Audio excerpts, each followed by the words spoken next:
Say hello, everyone, and welcome to Fuck Wellness. My name is Lara. I'm McKenna. And I'm Mallory. And just on cue, someone is coming into the house, but we're just going to keep going. We are here with a super special guest today. I'm super, super excited because this is really the theme that keeps on giving in terms of knowledge and kind of self-discovery. And I am positive that this episode will be no different in terms of my personal knowledge of myself, but also just knowledge of people who are different than me and people in general. So I am very excited to introduce, I forgot to ask you how exactly you say your last name, but I'm going to guess. Go for it. Okay. Robin Gow. Yeah, you got it. I always say Gow like cow. Hell yeah. Yeah. I love that. I love that. Welcome to the show, Robin. Yeah, I'm so happy to be here. To kick things off real fast. Actually, first, what are your pronouns?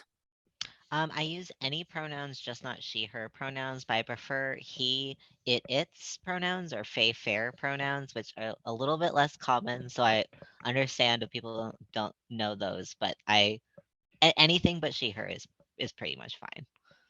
I love that. We are talking about diagnoses today, still, again. And I found you via TikTok because I feel like interesting. Cool. I feel like you have it's just a very a TikTok that has many, many different, I guess, themes to it.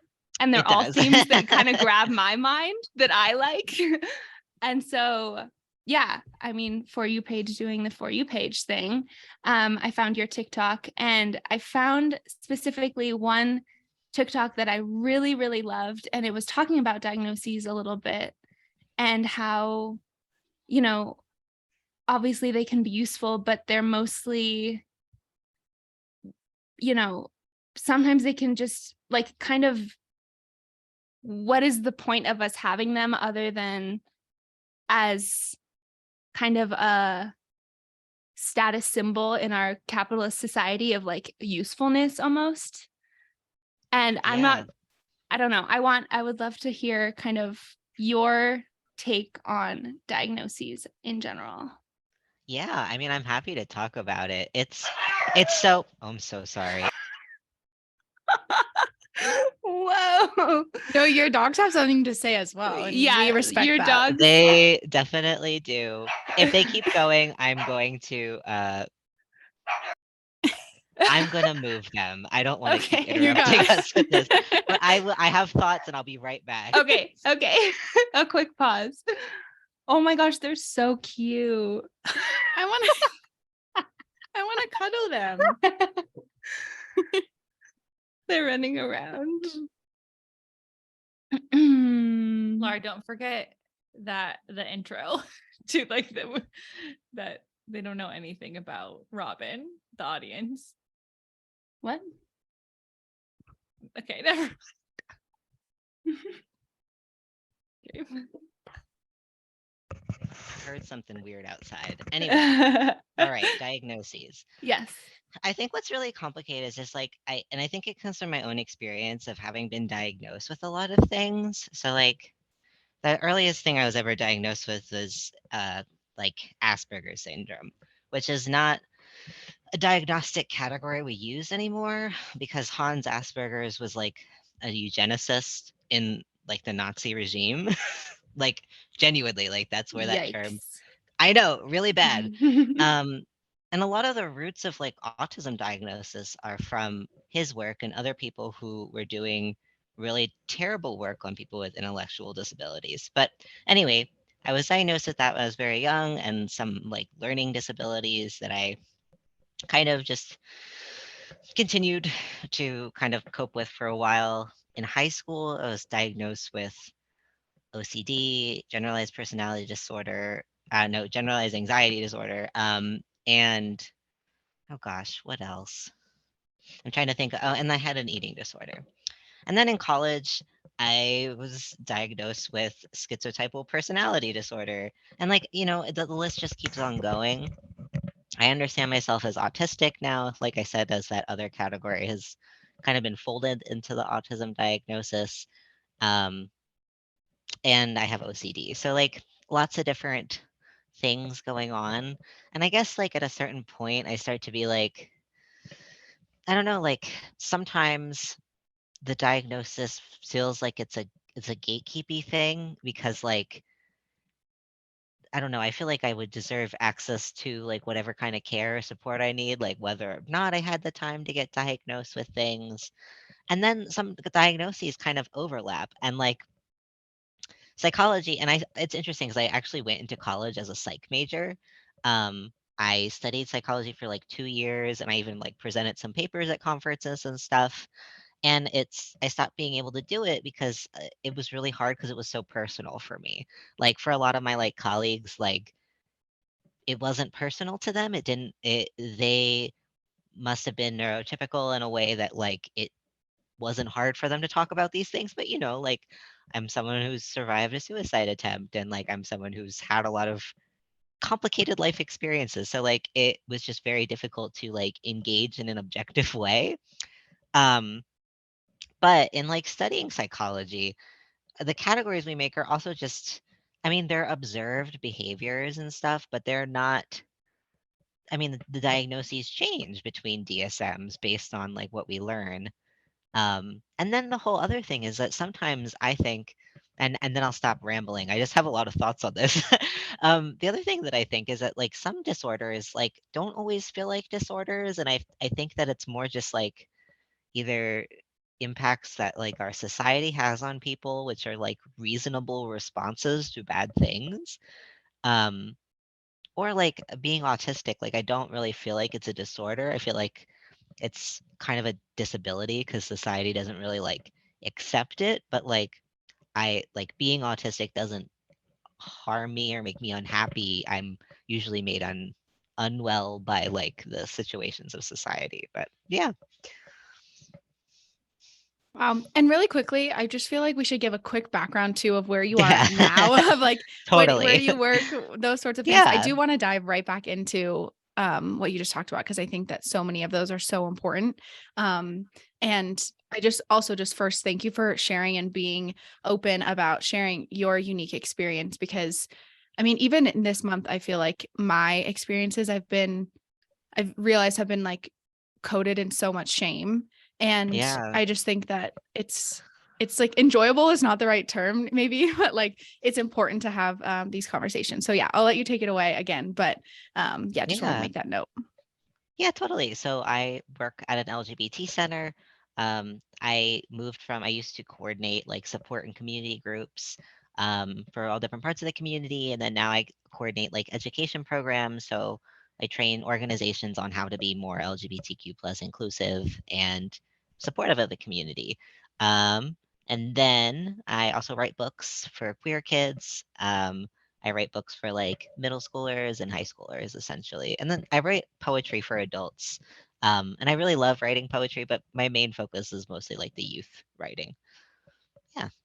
I feel like I find myself reading so many youth books because they're so fun and That's it. That's yeah, all. it's like the genre. Young adult. It I do also too. yeah. Yeah.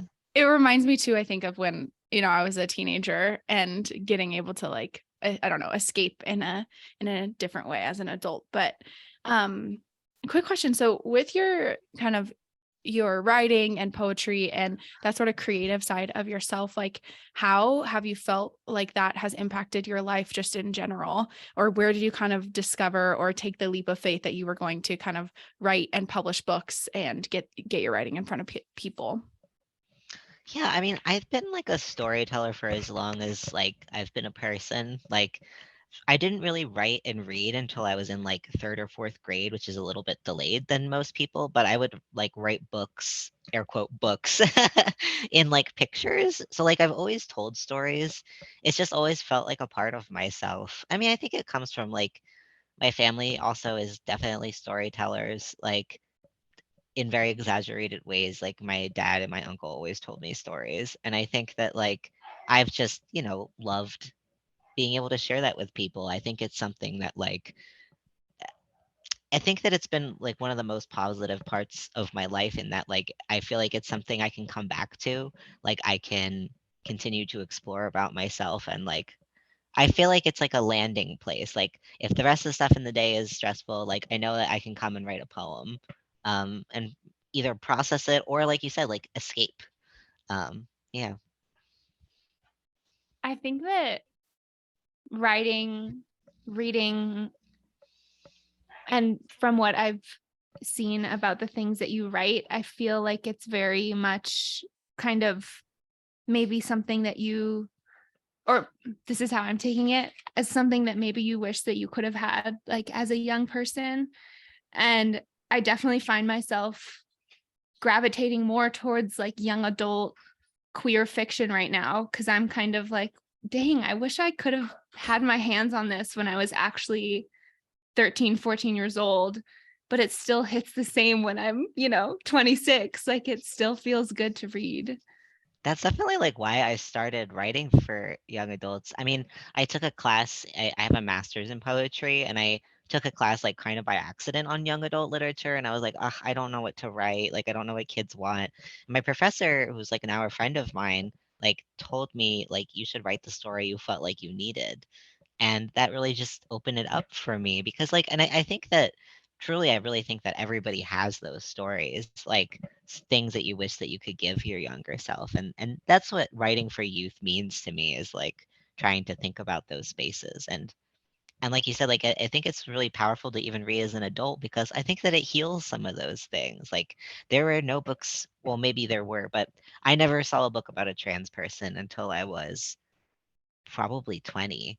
And I just want people to not have that. And for other identities too. Like I also try to write like some of my like mental illnesses and stuff into my characters so that people can, see folks who struggle also like have really happy, wonderful times too. Yeah. I want to go back to something you said earlier that I feel like I've just been sitting here processing in my head, which is the concept of gatekeeping around Yeah. diagnoses. And I feel like in my head, I've been thinking about it on like two different levels. Like, first, there's the structural gatekeeping of diagnoses. So, having to pay $500 to take an ADHD Yeah. test, things like that, where there's like literal, like, systemic reasons that you can't get a diagnosis. And then I think to what McKenna was saying earlier, there's also like the shame and guilt gatekeeping of like who gets to be a person who is diagnosed, like Yeah. who feels like they can fall into that category. On the last two episodes, we had two of my friends who have ADHD, and we were talking a lot about how they felt like they didn't fit into like the picture of what ADHD looks like. And I think that there's like ideal is the wrong word, but like there's a stereotype of like what a person with a certain diagnosis looks like. And I think that can also make people feel like that's not something they can be, which to your point earlier, like then precludes them from feeling they can utilize the services that are Yeah. available to those. 100%. So I've been thinking about how like the structural and also the guilt shame overlap too. It's like they're not two Definitely. separate layers, but I think that's a fascinating concept and a huge flaw, obviously, in the Yeah. system and why it's not something where it's like you get a diagnosis, a perfect system, you're good, you're done. Like Yeah. that's obviously, but then it's also like we can't get rid of that system because that's also how we protect people and how we Yeah. like prevent discrimination. And like, so it's sort of like both sides of the road. Yeah, definitely. Yeah, I just agree with this thing that you're saying. I like that you kind of separate it into those two categories because I think that both sides are true. And what's interesting about like diagnostic criteria and stuff too is that like some of those like, maybe not feeling like you fit into the diagnosis category are like built into the research. Like, Yeah. for example, with like autism, like the original studies on autism were only performed on white Yeah. cisgender men. So like they're not going to show the unique ways in which that kind of neurotype shows up for people who are anything but that. And then that research is just, perpetuated. I mean, an example is like in the DSM, like they use an example of special interest, and they say like autistic people sometimes like trains, which is like, I mean, first of all, it's stereotyping, but it's a typically gendered masculine thing, and that they've chosen that as an example continues to illustrate like the ways these things are often gendered, and then who can have access to the thing. And I often think that anyone who's marginalized in some ways are also like, people often assume that either like they're being, especially in school, being like, I don't know, like a discipline problem instead of like struggling with something. So just echoing what you said, I totally agree. And then I also think about how like the system of viewing these neurotypes, which is the word I usually use to talk about it, as like disorders, like will inherently structure things in a certain way. And like, I don't know, I've become increasingly like, I don't know if these things are disorders, if they're more just like you having to react to your environment in a certain way. I mean, they might be distressing, but like, I think a lot of the like disorders that I have are me responding to like in ways of survival for situations. So like, I don't know. Does that make any sense? And I I feel really like I'm yeah.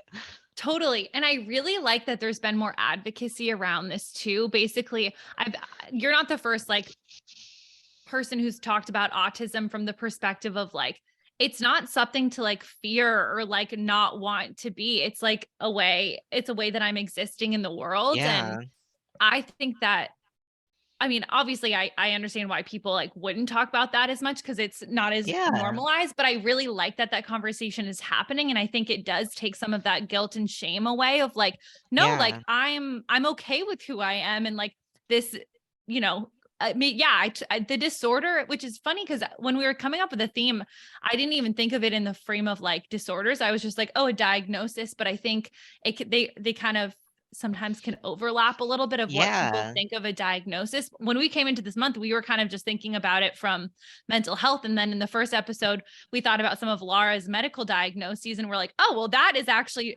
hugely impactful on lives. So I think, yeah, that was just a chaotic thought. But anyway, I'm really enjoying the advocacy around this recently. I feel like there's Yeah. been a lot more conversations around like owning what we're experiencing and kind of taking it of like, well, it's it's a response to the environment around us. Yeah.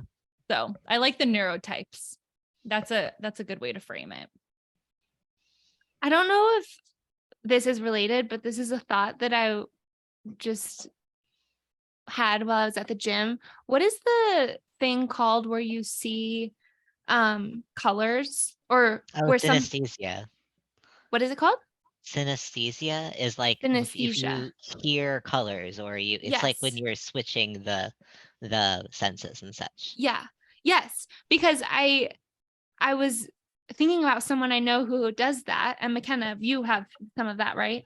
A synesthesia, like it's something that I don't really have or have experience with, but it's something that shapes how other people see the world and interact with the Yeah. world, and how, you know, how the world can maybe be, I don't know. I was just kind of thinking about it. I was like, no one is going to hear that, like, you know, McKenna or anyone has synesthesia, or if I'm like, I think I might have synesthesia, there's never going to be any kind of like, oh, wow, okay. Like there's never going to be a negative bias that is kind of Yeah. like I see what seen you're by that. saying. It's not But like there they're gonna be like, is, you have to learn how to see colors normal or right. something, you It's know? going to be just like accepted. Whereas Yeah. that's just not like a thing that happens with other of the diagnoses that we're talking about. It's just Yeah. interesting.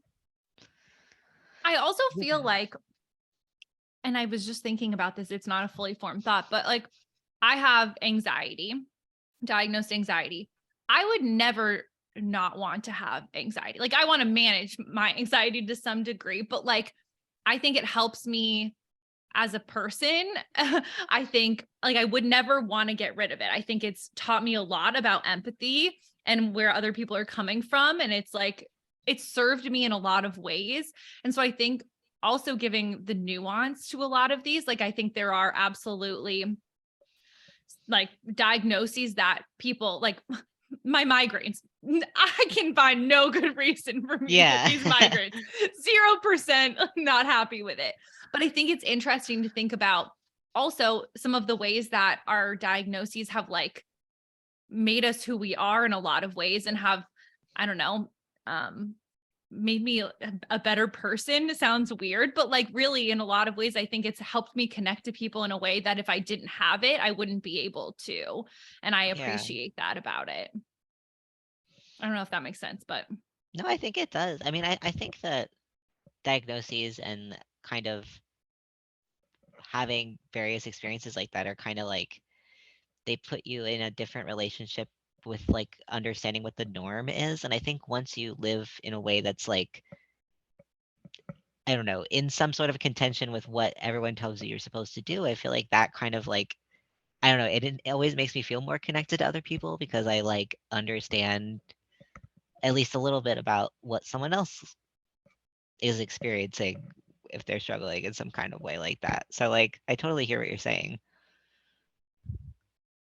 Yeah. When you were kind of going through your process over the years of being diagnosed and exploring kind of how your brain works, how, I guess, could you just kind of touch on that process and what that was like Oh for yeah. you, maybe like from a logistical perspective, but then also Yeah. from like a, your own kind of emotional perspective as well?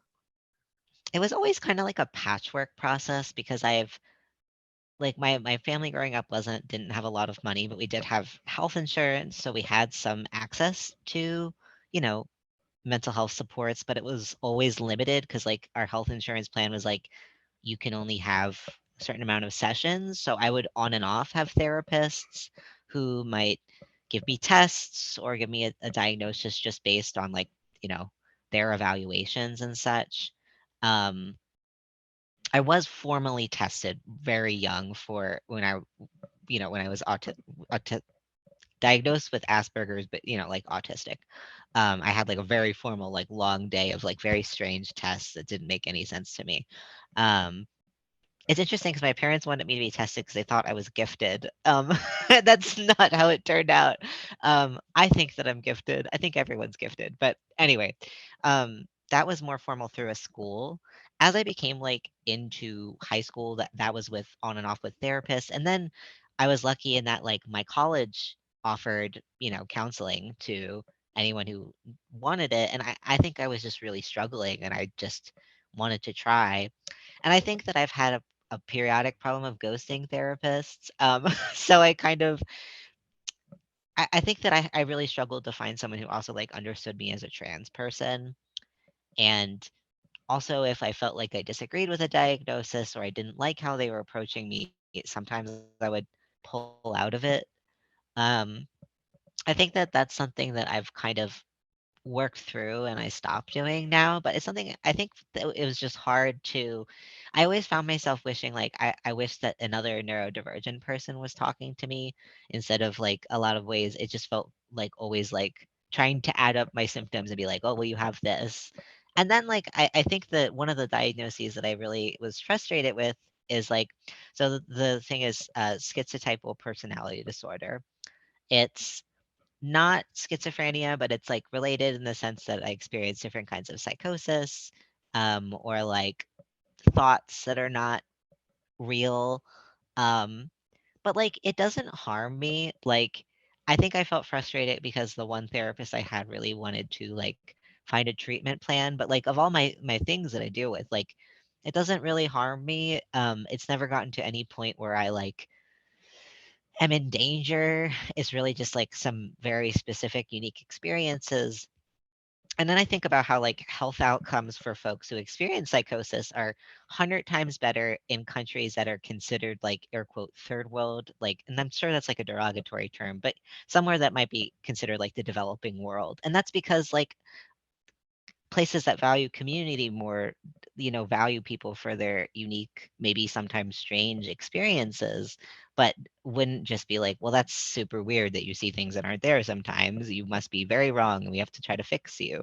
I think that like push on fixing is something that I've always struggled with because like, and I have a really great like therapist now, and I'm lucky that through my work I have health insurance, but until like maybe 2 years ago, I really struggled with it because I didn't have like a stable job. I didn't have something that would give me those supports. And so like the financial barrier was just like a real barrier in that sometimes I would have on and off counseling after I left college, I didn't have that resource I used to have at my university. So kind of on and off. I don't recommend people do it like that. It's not a good idea. But it is really frustrating, those economic barriers too, because like there is something like a statistic. They did a survey of, this is like LGBT specific, but I'm sure it's true for other people, that like 60% of people who considered youth like in the LGBT community wish they could access psychology, therapy kind of supports, but can't. So like there's a huge barrier for so many people. Yeah. I feel like I'm definitely familiar with those. I don't even know what it is. Insurance plans, health plans that are like, you get 6 sessions and then you Yeah. better be Yeah. right as rain. I'm like, okay, for sure, 6 sessions a year and then I'll be good to go. Thank you. It was so detrimental too for me because when I had that, I was dealing with like a very potentially harmful eating disorder. And Yeah. essentially, like my mom was just like, well, you have 6 sessions, Yeah. you know? Um, if I could sit down to the insurance companies and be like, nobody's gonna work it out in 6 sessions or No. 8 or 10. No. Like this is a thing that you This is need a for life. your life. Yeah. Yeah. Yeah. Yeah. Yeah. There was one other thing I wanted to shoot. Oh, dang it. There's one other thing I wanted to say. Wait, what were you just talking about? Okay, we were talking about sessions and then other cultures or other communities seeing something that is, a different way that your brain might work. It's not harming you, it's not harming others. It's just a cool different thing that it does. Like, yes, I'm like I'm like, oh my gosh, that's great that other countries are more accepting of that. And then I automatically I'm like, thank goodness there are people still in this country that are understanding of that, because there are things that, I mean, McKenna, great example. Your brain and your abilities you're able to do something that, like, most, if you took like all the doctors in the world, probably most of them would be like, what? Like, this is a problem, but it's not a problem. It's not hurting anyone. It's helping people, actually. Yeah. So, I mean, mouths on. I think in that vein, basically referencing, I do some work as like a medium, I guess would be like the best way to phrase it. Oh, cool. Or like psychic, which I don't really love either of those terms because I just think things are as they are, but it's the best way to kind of like categorize, I guess. But that kind of leads me into my question, which is, how has kind of your relationship with yourself and understanding yourself impacted your relationship with witchiness and spirituality and Yeah. kind of like blending that into, because some of your work is like fantasy as well, right? You're writing too. Yes. Yeah. Yes. Like I Yeah. feel like those all kind of bleed together a They bit. do. I feel like being a witch has been like one of the most like healing parts of just like my progress around like self-acceptance and embracing myself. I grew up Catholic in like a fairly religious family in the sense of that like everybody was really involved in the church, and a lot of those teachings were very harmful to me. I'm sure there's some communities that are different than others. Churches are really like, I don't know, they can be different. I don't feel like there's consistency across like something in this a religion. So I'm sure that there's somewhere there's probably some Catholic church that's fine. But mine was not. um, and it was a really hard experience. And I think that, but what's interesting though is that I've always gravitated towards witchcraft, like since I was very, very, very little.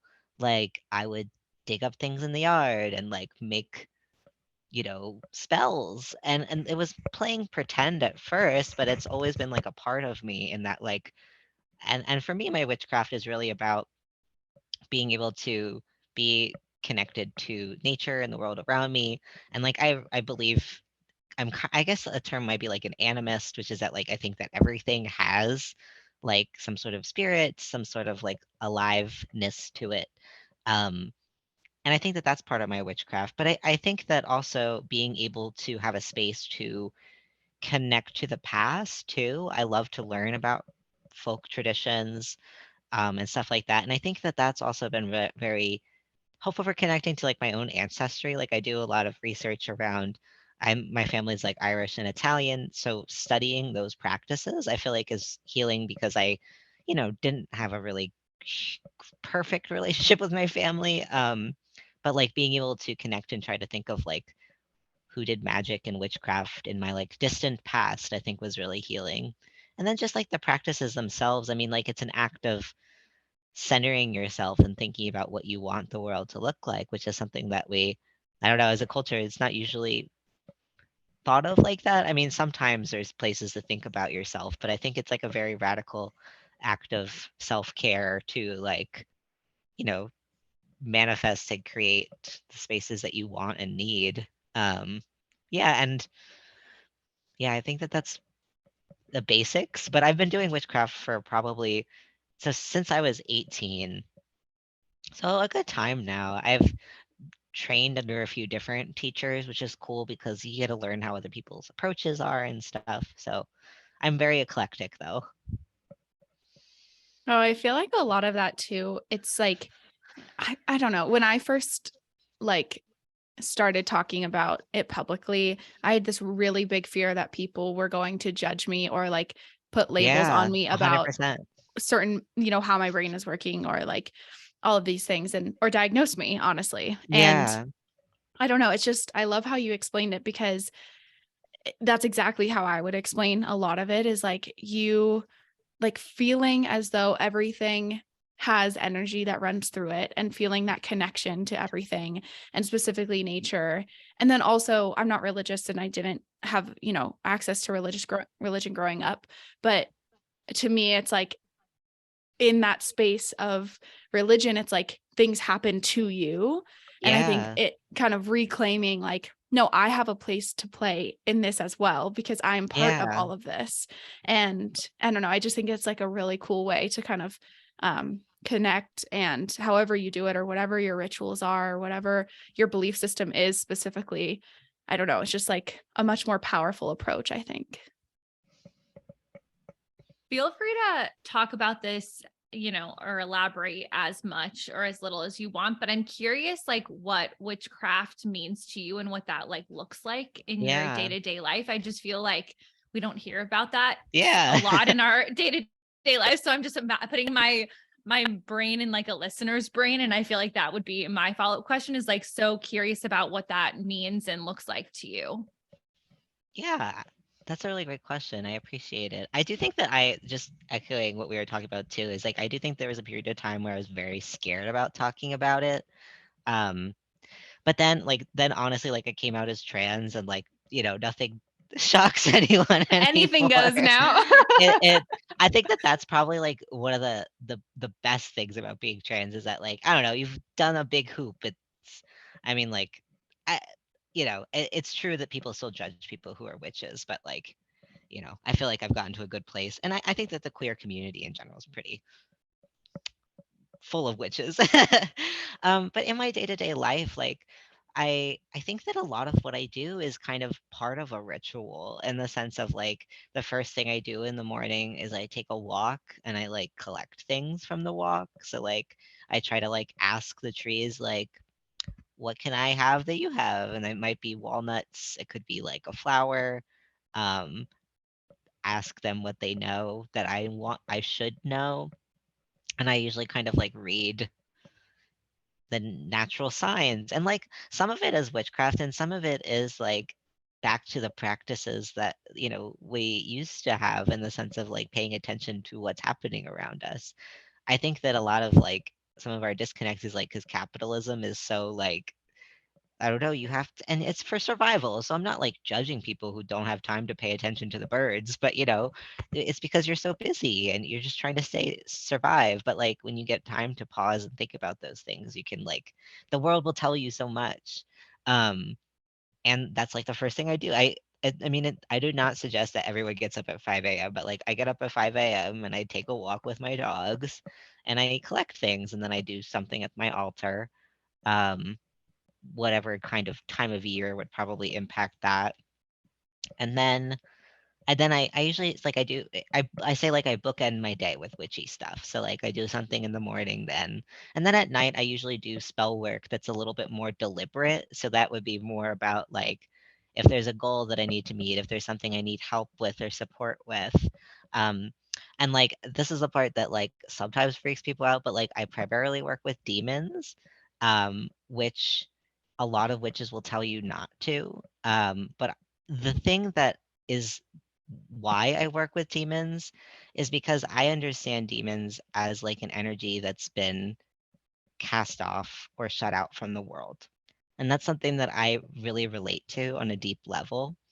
Um, and so like I don't understand them as like evil beings. I understand them as like hurt or like scared parts of yourself. And there's a practice that I read about in a book called Spellbound. That's just a witch book that I read.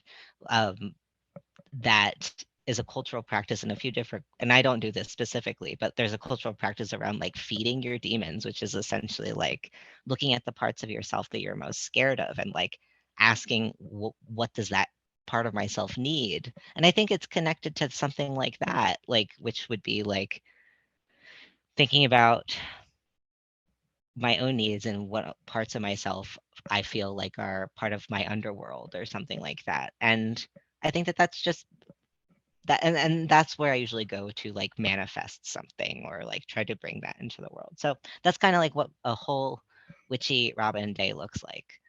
But sometimes I do crafts too. I love to do clay sigil work and stuff like that. I love that. And I think, I don't know, I had someone one time tell me like, who did similar work that I did and be like, your work, it's so dangerous what you're doing. Like you need to know No. exactly, I know, you need to know exactly who you're communicating with at all times. And I was like, no, like to me, it's just like another way to like limit ourselves and what we can learn about ourselves in this experience and I don't know, other people. But to your kind of same point, I think that disconnect is, or I guess connection that you get through kind of these practices is such a beautiful thing. And for me personally, like when I started kind of down that journey and understanding energy a little bit more, and basically like I started like just knowing things about people that I didn't previously know and how their relatives died and all of that. It was really terrifying at first. But Yeah. yeah, but like through that journey, I think I came to understand humanity in a completely different way, gender in a completely different way. And it's just like, I don't know, I just wish sometimes people would like just connect a little bit and just be like, even if it's not witchy, like you said, like go Yeah. for a walk and like listen to the trees or listen to the birds or listen to your inner like wisdom. I don't know. I think that all the answers that you gave were so fitting. And I think people often be like, oh, witch, what does that mean? Like, are you doing all these Yeah. elaborate things? Like sometimes it's just really being intentional in your day to day. Yeah. 100%. Definitely. I think that there's so much, it's so important that people like you, Robin, or like you, McKenna, that you're writing and kind of, I guess not, it doesn't necessarily have to be writing, but educating people and kind of being a voice to say, this is not scary. This is not Yeah. bad. You know, these feelings and getting these messages or wanting to communicate with demons, like this is not, it's not scary. Like you can lead with love in it and it can be beautiful. But I think that just everyone, it's so much easier to just be terrified and shut out what you don't know and you don't like, because that's just so much easier to do. Yeah, Um, and I think that like fear is often used to like keep us from, I don't know, like, progressing in ourselves. And I Mhm. I think that I always get frustrated also like even when witches are like saying like, oh, you shouldn't do that, it's dangerous Mhm. or something. I mean, Mhm. as long as you're not eating like poisonous things or something, like that No, is no. dangerous. But like Yeah. but I know what you mean though, in that like I get frustrated when I hear people say like, I don't know, communicating with a certain spirit is dangerous or something, because it just seems like, I don't know, just another form of structured religion that is telling Mhm. you what you can and can't think about. Exactly. Yeah. And Yeah. it's Or like, not where did even, you, sorry, Laura, but like, where did you learn that from? Who told you that that was like what was allowed and not allowed, right? Like your mentor, well, where did they learn it from? Because like Yeah. my inner knowing says that this is not dangerous and I will trust that before I trust you. Yeah. Yeah. Sorry, Laura, go ahead.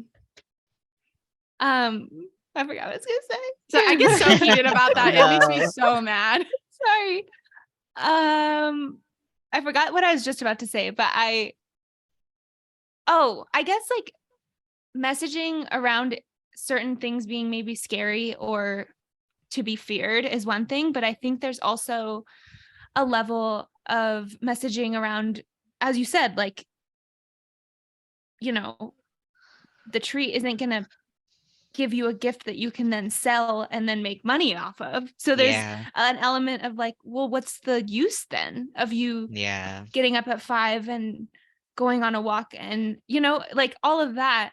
But I think, I don't know. I think that is all stuff that I, in my adult life, have become better at just doing because I want to do it, like Yeah. finding little nooks and crannies in trees and being like, I can live Yeah. here. Like, this is my home. Because that's literally what, when I think about child Lara, like, that's what I used to do. That's the shit I used to Yeah. make homes, like all little places for my Barbies in the trees. Like, that was Yeah. my stuff. So I don't know. I think that it has value. 100%. I think that I hate to always be like it's capitalism, but like there's like a big there's a big connection between like we only are taught to value things that are like air quote useful. Mm-hmm. Like even like most advice to take a walk in the morning would be like, well, if you take a walk, it'll help you be more productive later or something. It's not Mm-hmm. just like you should take a walk because you should take a walk, or Mm-hmm. like you should experience this because it's worth experiencing, and like Yeah. existing is good, is a nice thing. you know Wake up at 4 a.m. because you're gonna make more money probably if you do that, based off Exactly. the I mean, that's how it's statistics. usually that's usually how it's framed. It's really sad. Yeah. It's really like it's really I think it's sad. Yeah. Yeah. I think And like also, sorry, you go ahead, Robin. I'll just keep it short. And I think that what's interesting for me is that like intellectually I can tell you all these things, but I still struggle to do it a lot. I still want to monetize everything, and like it's Yeah. just like the impulse of the world. Yeah. It's really hard to like continue to fight against that because it's and then like there's the part of it that's, just survival. Like, Mhm. you do have to keep making money and you do have to, provide for Yeah. yourself or whatever. But yeah. That's literally Totally. like the story of our podcast right now, because we just want to keep doing it for like doing it, but it, takes money to do this. And we're like, what do we Yeah. do now? Like, we don't want to be, yeah, I don't know, whatever. That's a separate combo. Yeah. And also, I mean, you're like you said, survival is one thing, but it's also okay to want resources to feel safe and provide Yeah. for yourself or your family or your partners or whatever it might be, right? Like it's a really, I don't know, important thing. But I just really want to also touch on one more time that connection you made to kind of like working with demons and then also relating that to maybe some of those parts of yourself that you Yeah. have, brought into the light maybe or are hidden. And I think that's like such a powerful connection to make because I feel like you said, fear is such a big part of it. And we fear what we don't know or understand. And if that is within ourself, like if we don't totally understand what our brain is doing or trying to keep us safe or any of that, like that can take a very different relationship than when you kind of get to know and befriend those parts of yourself and welcome them into your reality and existence. And so I just thought that connection that you made is a really beautiful one and an important one. Oh, well, thanks. It's taken a long time for it to exist. I haven't always been kind to those parts of myself. And I also think that, like, I don't know, I feel like if there's things that you struggle with, you have two options, which is to either be really mean to yourself, and I think it just makes it harder to cope with, or you could be like, like I said, like approaching it with kindness and being like, this is a part of me. How do we make a home together? Totally. I guess my next question would be is if someone's listening who might be like in the early process or early stages of understanding themselves on any level, I guess what would Yeah. kind of your initial advice be? And yeah, I don't know. That's a question. Yeah. That's a good question. I think that my initial advice to a lot of people is to just like read a lot on systems of oppression and understanding why our society functions the way it does. Because I think that that's where a lot of my like peace comes from is like I've read a lot of work by like disability advocates and honestly a lot of people have written about racial justice and queer rights and stuff. And I think that learning more about how we've gotten to the point where we are uh helps me understand that like the shame I feel around something has been given to me purposely because the system wants to keep me in a bad place. For most of us the system is designed to make us tired and sad and just part of a machine is essentially, and that's by design. um and once you know that, you can start to say like how that then you can start to understand how your existence and joy is an act of resistance in that, and that's a really beautiful thing. And I think that that's really helped me make a lot of peace with like my own limitations too, because like I think until I really put those pieces together, reading work by people writing on disability justice and stuff, I think I still struggled with being like, what does it mean if I can't do this thing that lots of people can do? And I think that that writing has kind of given me an answer and helped me value myself for like just being a person. Like that just makes me valuable. And I don't think I always believed that. Yeah. Wow. I love that piece of advice or that whole thing you said.